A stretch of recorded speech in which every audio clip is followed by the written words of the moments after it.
Bueno, vamos a empezar con un resumen de lo que fue dado la clase pasada. Así ya les queda este tema dado de manera completa en este video. Habíamos visto que uno de los principales objetivos de la topografía es la determinación de la forma, ubicación y dimensiones de una porción de la superficie topográfica. Recuerden la sigla FUD. ¿Para qué nos sirve esto o con qué propósito lo realizamos? En cualquier tarea u obra civil es necesario conocer el área, la geometría del área donde se va a emplazar dicha obra. Supongamos que tenemos esta porción de la superficie topográfica. Fíjense que aquí tenemos, bueno, una zona urbana, zona de montañas, hay caminos, esta zona que parece industrial. Para poder proyectar determinadas obras, el emplazamiento de determinadas obras en esta área, primero se debe conocer la geometría de la misma y todos los hechos existentes que sobre la misma están.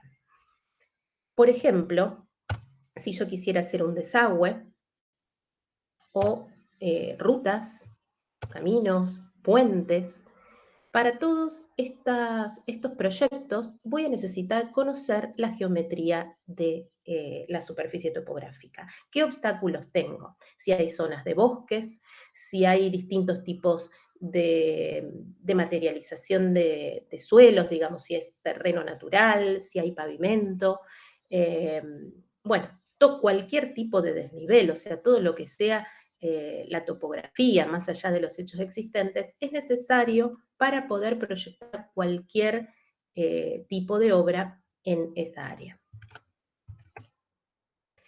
Acá, supongamos que esta es la porción de la superficie topográfica donde se va a emplazar una obra.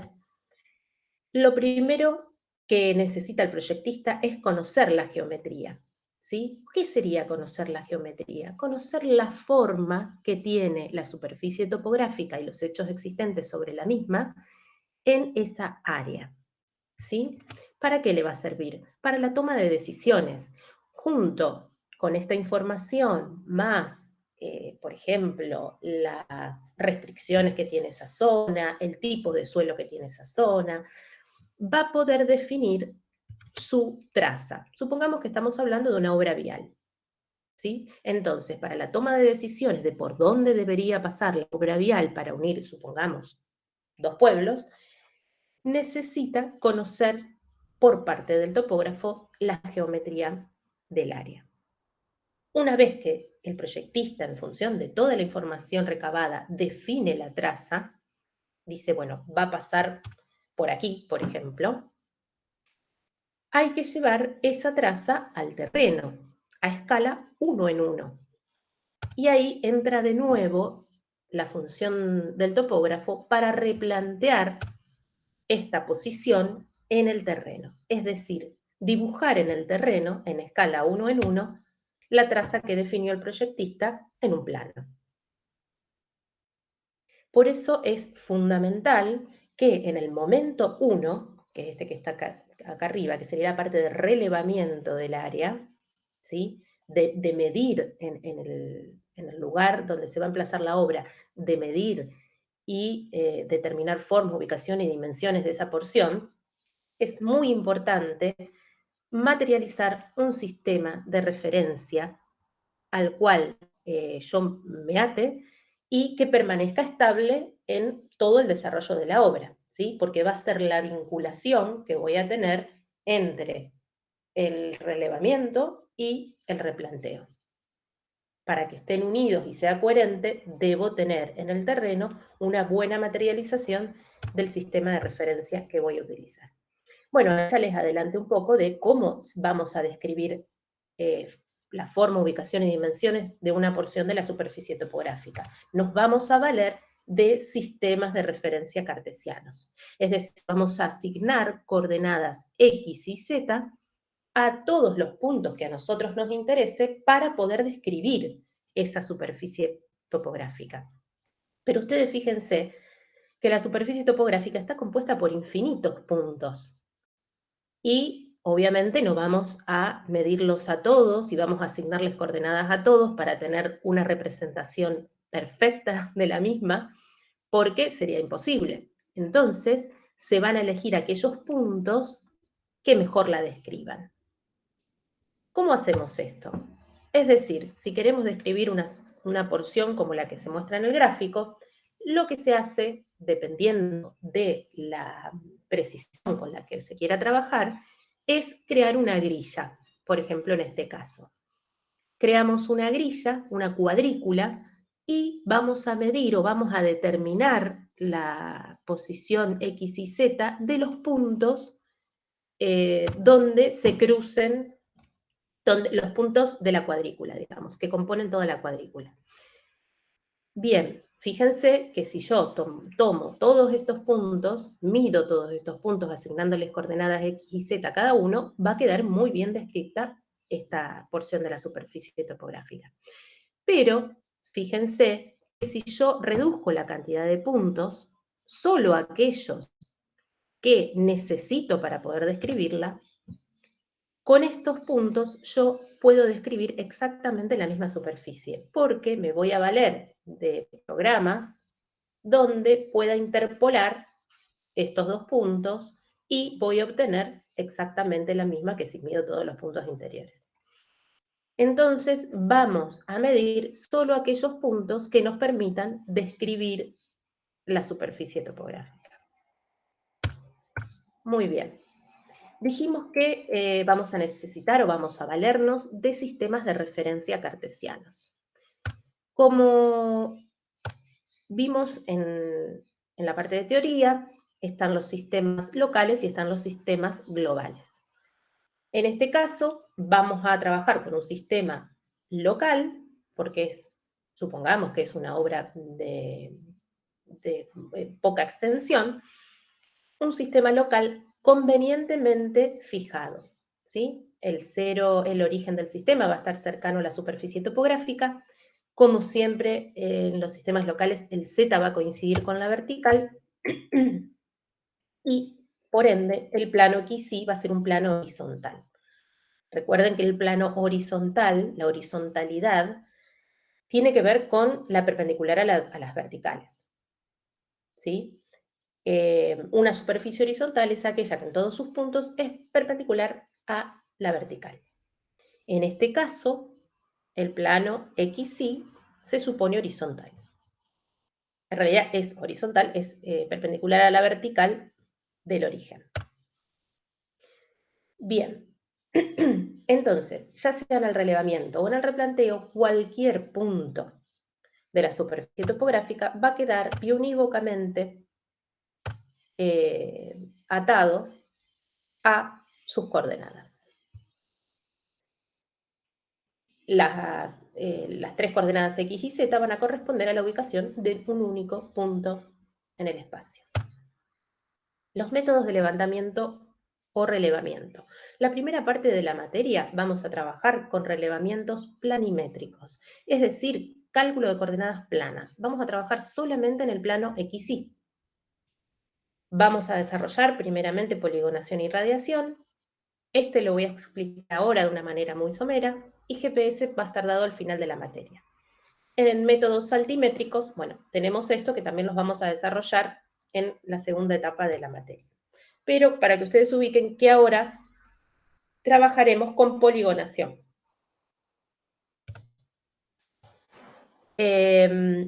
Les hago una aclaración somera de lo que es triangulación y trilateración. Son métodos que se han utilizado para la medición de puntos de marcos de referencia geodésicos, es decir, a grandes escalas, en grandes áreas.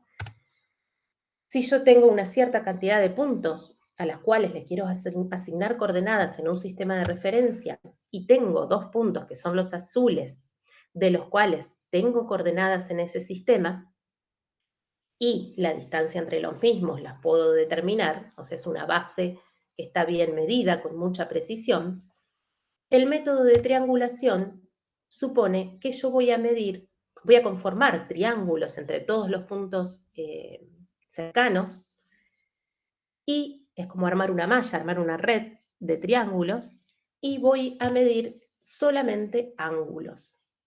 Con un teodolito o con una estación total, lo único que hago es medir ángulos. Bueno, en realidad con una estación total no sería con un teodolito, por el tipo de método que es este. Solo necesito medir ángulos. ¿Por qué? Porque las distancias las voy a calcular por trigonometría, ¿sí? No por trigonometría plana, porque estos triángulos ya no estarían en el plano X, sí, ya tendremos que hablar de trigonometría esférica, porque las grandes distancias que los separan hacen que tengamos que adoptar otro sistema de referencia, otra superficie de referencia, perdón, más apropiada. Entonces, se miden ángulos y se calculan, se resuelven los triángulos por trigonometría. De esta manera voy a poder trasladar las coordenadas de estos dos puntos a los restantes. El método de trilateración, suponemos que tenemos los mismos puntos a los cuales le queremos asignar coordenadas, la misma base, conformo los mismos triángulos, pero en vez de medir ángulos, voy a medir las distancias entre los puntos. Y en función de las distancias, calculo por trigonometría los ángulos internos. De esta manera, al tener todos los triángulos con todos sus elementos, puedo trasladar coordenadas. Entonces, en triangulación, como la misma palabra lo dice, se miden ángulos, en trilateración se miden lados. Y aplicando funciones trigonométricas, se resuelven los triángulos para trasladar coordenadas. Muy bien. Relevamiento planialtimétrico. Voy a hacer una introducción de la planialtimetría para poder llegar a la planimetría. En los relevamientos planialtimétricos se realizan conjuntamente las observaciones necesarias para poder resolver las tres coordenadas de un punto. Es decir, supongamos que esta es nuestra superficie topográfica, ¿sí? Y tenemos estos puntos sobre la misma, A', B', C', D' y E'. Estos puntos sobre la superficie topográfica conforman una poligonal en el espacio, ¿sí? Cada punto o cada vértice de esta poligonal tiene sus coordenadas X y Z en un sistema de referencia local, ¿sí? Que habíamos dicho que el origen del sistema de referencia debe ser cercano a la superficie topográfica y la vertical del lugar coincidente con el eje Z. Muy bien. ¿Qué pasa si proyectamos a través de las verticales que pasan por los puntos, estos puntos sobre el plano XY? Como los proyecto a través de las verticales en el plano XY, es una proyección ortogonal. Entonces, A' me va a quedar proyectado en un punto que vamos a llamar A. B' en D, C' en C, D' en D y E' en E. Entonces, proyecto esta poligonal en el espacio en el plano XY. Por lo tanto, si uno de estos puntos, me queda la poligonal plana. Estas verticales, la que pasa por A', B' y C', son todas paralelas entre sí, ¿sí? En realidad, digamos, en la vida real, en el terreno, no son paralelas. Idealmente nosotros las transformamos en paralelas. ¿Por qué es esto? Porque sabemos muy bien que la Tierra no es plana.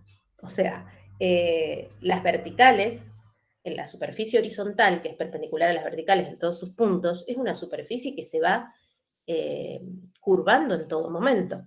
Va a depender de un montón de factores, va a depender de la gravedad en cada punto, o sea que también tiene que ver con la distribución de masas dentro de la Tierra.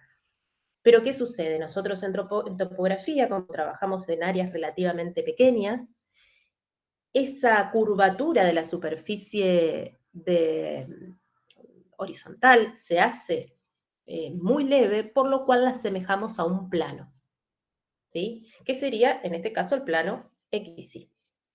Entonces, al considerarla un plano en superficies muy pequeñas, estas verticales pasan a ser paralelas. Bueno, entonces, ¿qué vamos a hacer ahora? Vamos a trabajar con este plano XY únicamente, porque la parte altimétrica la vamos a trabajar en la segunda parte de la materia. Entonces, ahora sí vamos a ir específicamente al método de poligonación. ¿Qué me permite el método de poligonación? Si tenemos una cierta cantidad de puntos a los cuales le queremos asignar coordenadas en un sistema de referencia, ¿sí? Tenemos una cierta cantidad de puntos en el terreno. A los puntos los tenemos en el terreno, pero acuérdense que nosotros ahora solo estamos trabajando en el plano XY, o sea que deben ser proyectados en el plano XY, por lo cual va a quedar A, B, C, D, ¿sí? Que sería la proyección. Estos puntos unidos mediante una poligonal plana y se tiene un sistema de referencia prefijado, recuerden que el sistema de referencia va a quedar fijado de dos maneras, o bien con dos puntos de coordenadas conocidas en ese sistema de referencia, dos puntos materializados en el terreno con coordenadas conocidas, o bien un punto y una orientación. En este caso vamos a suponer que tenemos un punto de coordenadas conocidas y una orientación. ¿Qué sería tener una orientación? Sería conocer la orientación de un lado de esa poligonal respecto a el semieje positivo de las X, es decir, el ángulo que forma esa dirección materializada en el terreno mediante dos puntos A y B respecto al semieje positivo de las X en este caso. Pero fíjense que si yo tuviese la orientación al semieje positivo de las Y, es lo mismo, o sea, va a quedar fijado un único sistema de referencia en el terreno. Entonces, tenemos un sistema de referencia prefijado, tenemos nuestra poligonal, donde medimos distancias entre puntos, o sea, entre vértices de la poligonal, y ángulos entre los lados, ángulos en cada vértice.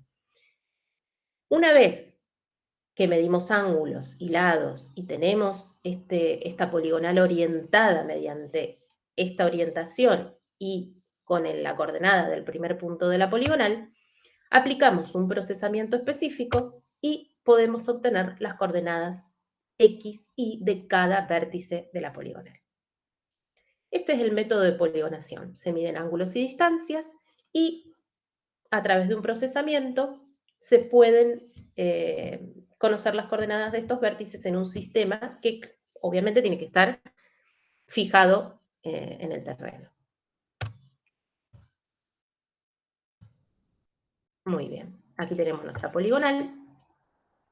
A, B, C, D son los vértices de la poligonal plana.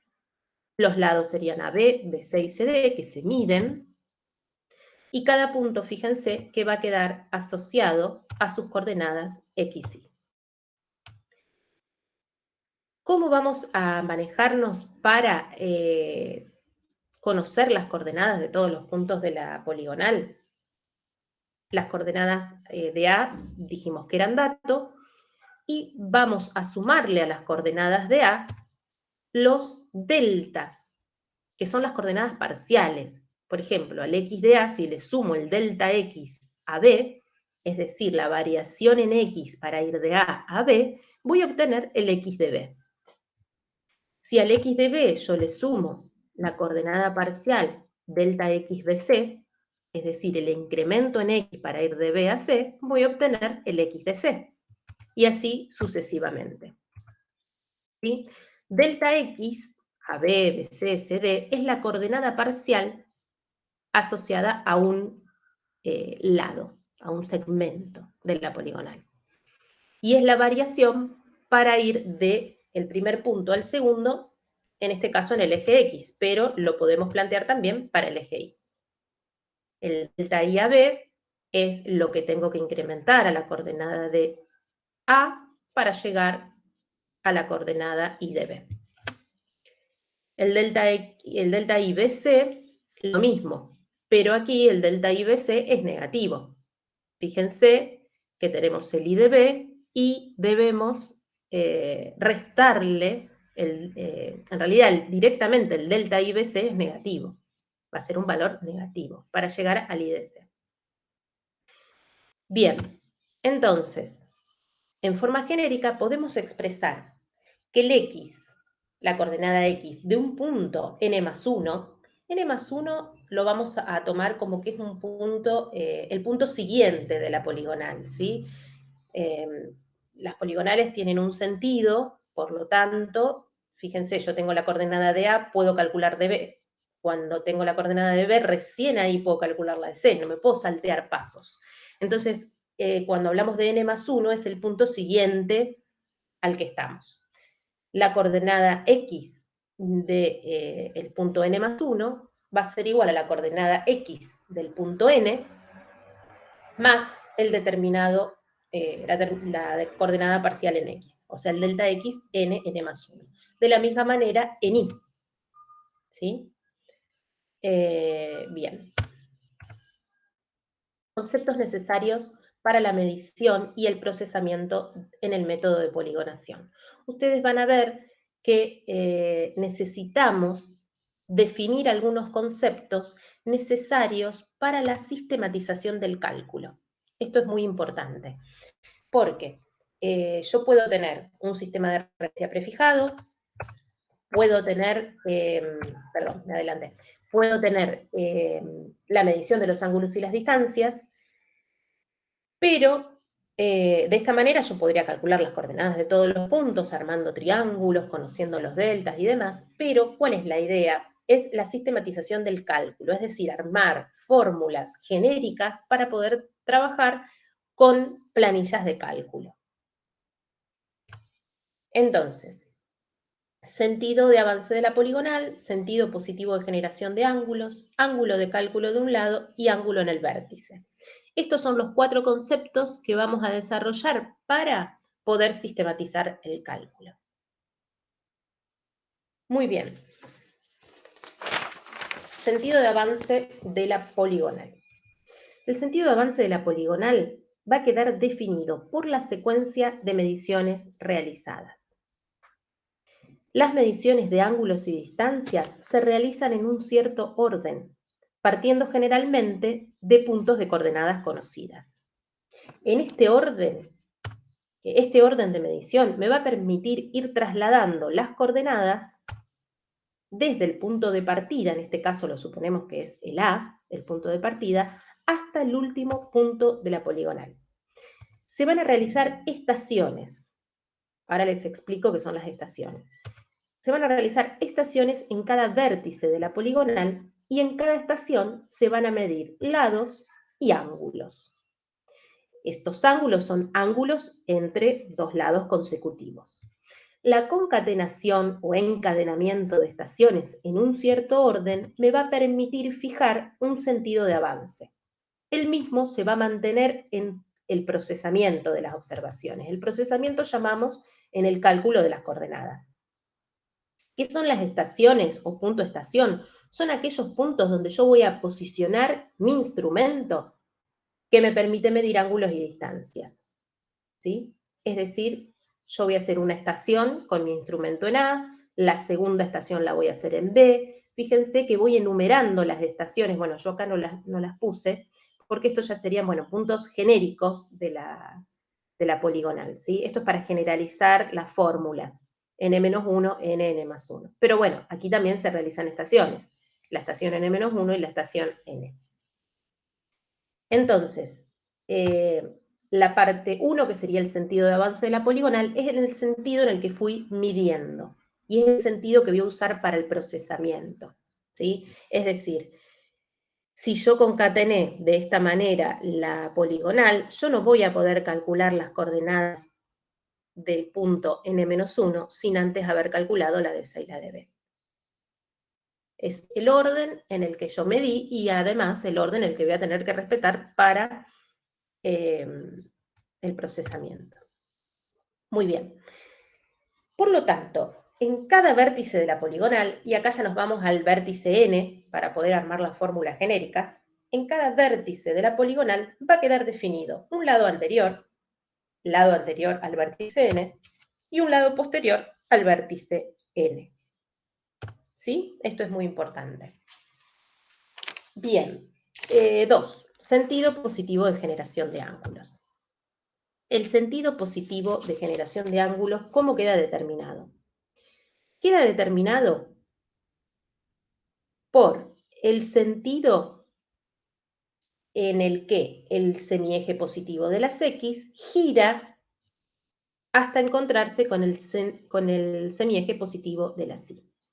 ¿Sí? Entonces, en todo sistema de coordenadas cartesianas va a quedar definido como sentido positivo de generación de ángulos al que va desde el semieje positivo de las X al semieje positivo de las Y. Eso me va a definir si es un sistema horario o antihorario. Bien. Fíjense que en este caso es un sistema antihorario por la ubicación de los ejes. ¿Qué pasa si yo tengo este sistema de referencia? El semieje positivo de la Y que gira hasta encontrarse con el semieje positivo de las X, por el camino más corto, claro está, porque si yo me voy para este lado, voy a estar yendo al semieje negativo de las Y. Es del semieje positivo de las X al semieje positivo de las Y. Este sistema es horario. También puede ser que tenga, en vez de X, Y, norte y este. Es muy común.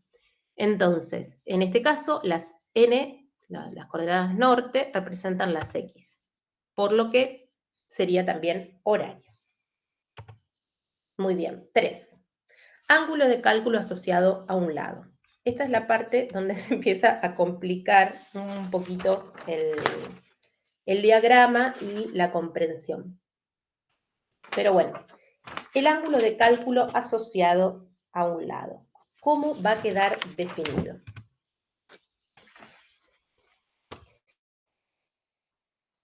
El ángulo de cálculo asociado al lado n más 1, ¿sí? Vamos a, cada vez que hablamos de un ángulo de cálculo va a estar asociado a un lado. En este caso lo vamos a definir para el n más 1.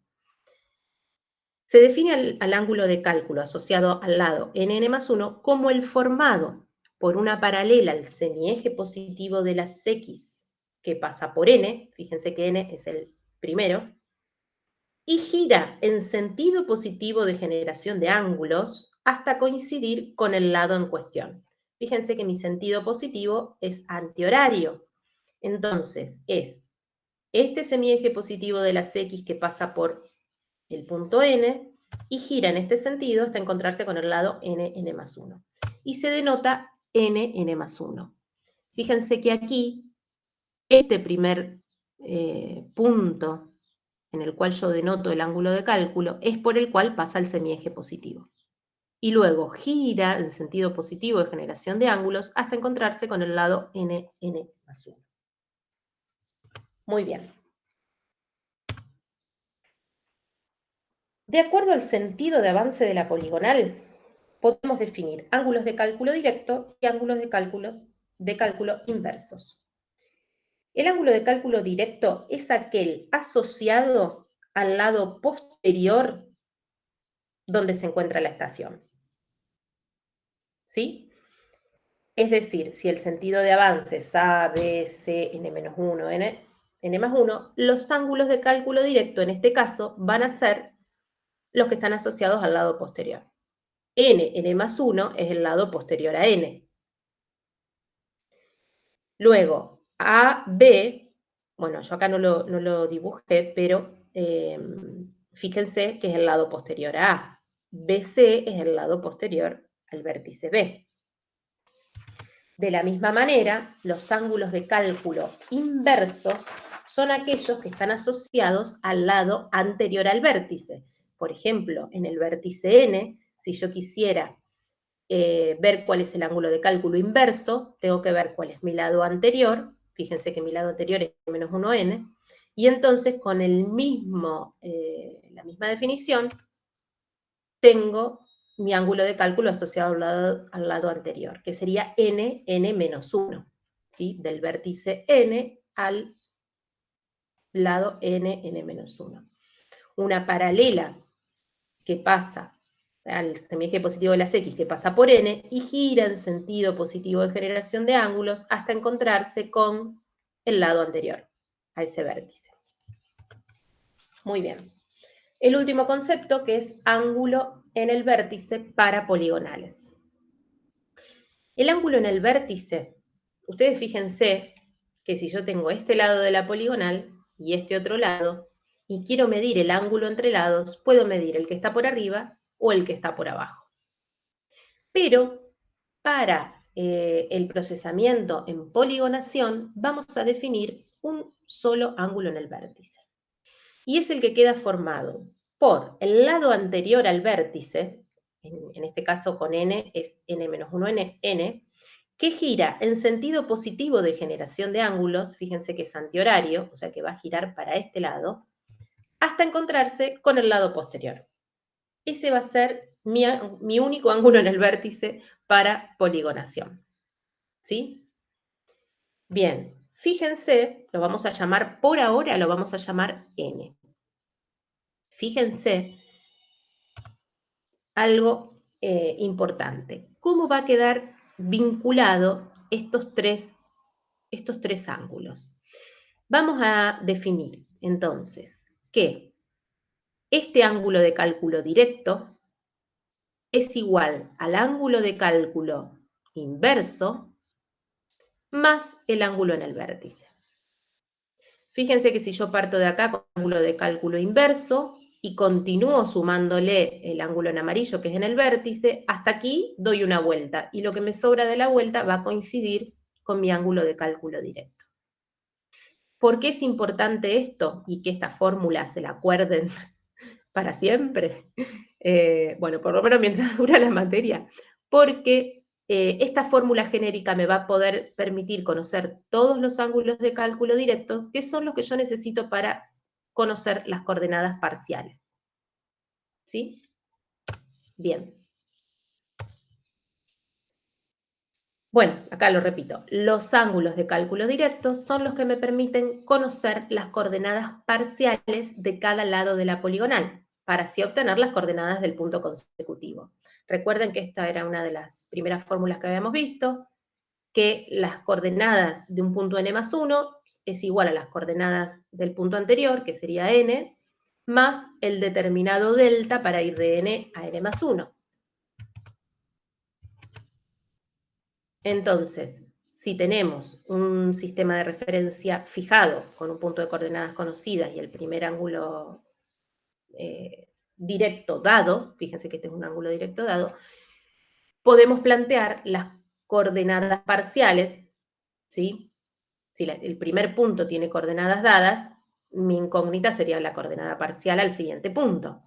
Las coordenadas parciales van a quedar dadas, fíjense, por la distancia de ese lado, n+1, por el coseno de, en este caso, n+1. Lo pongo acá en forma genérica, pero acá lo podemos ver con AB, ¿sí? Las coordenadas de B van a ser igual a las coordenadas de A más los determinados deltas. El delta X AB va a ser igual a el lado AB por el coseno de este ángulo, ¿sí? Este es el ángulo de cálculo AB. Y la coordenada I de B va a ser igual a la coordenada I de A más este delta, que es AB por el seno de este ángulo. ¿Sí? Que son, acá lo puse de manera genérica. Si continúo la poligonal, fíjense que el próximo ángulo de cálculo directo va a ser este de aquí. Y me va a permitir calcular las coordenadas del punto C. Con esta misma fórmula y esta misma fórmula. ¿Sí? No debo variar nada. El ángulo de cálculo BC es el que yo voy a incorporar acá para poder conocer las coordenadas de C. Y así sucesivamente. Los ángulos que a mí me van a interesar son los directos en cada vértice. Muy bien, pero ¿por qué aprendimos los inversos? Yo para poder determinar en cada vértice este ángulo directo, n+1, fíjense, uy, me fui adelante, n+1, vamos a este caso en el vértice B, ¿sí? BC sería todo esto. ¿Cómo voy a dividir o cómo voy a calcular este ángulo BC? Primero voy a calcular BA y le voy a sumar después el ángulo en el vértice. ¿Sí? BA, recuerden que era el ángulo de cálculo inverso, al lado anterior. Entonces me queda en forma genérica que nn más 1 es igual a nn menos 1 más n. El ángulo de cálculo asociado a un lado posterior al vértice es igual al ángulo de cálculo asociado al lado anterior en el mismo vértice, más el ángulo en el vértice, con la definición correspondiente de ángulo en el vértice. El ángulo en el vértice se mide, y nn menos 1, que es este que está aquí en rojo, que es el ángulo de cálculo inverso, ¿cómo lo calculamos?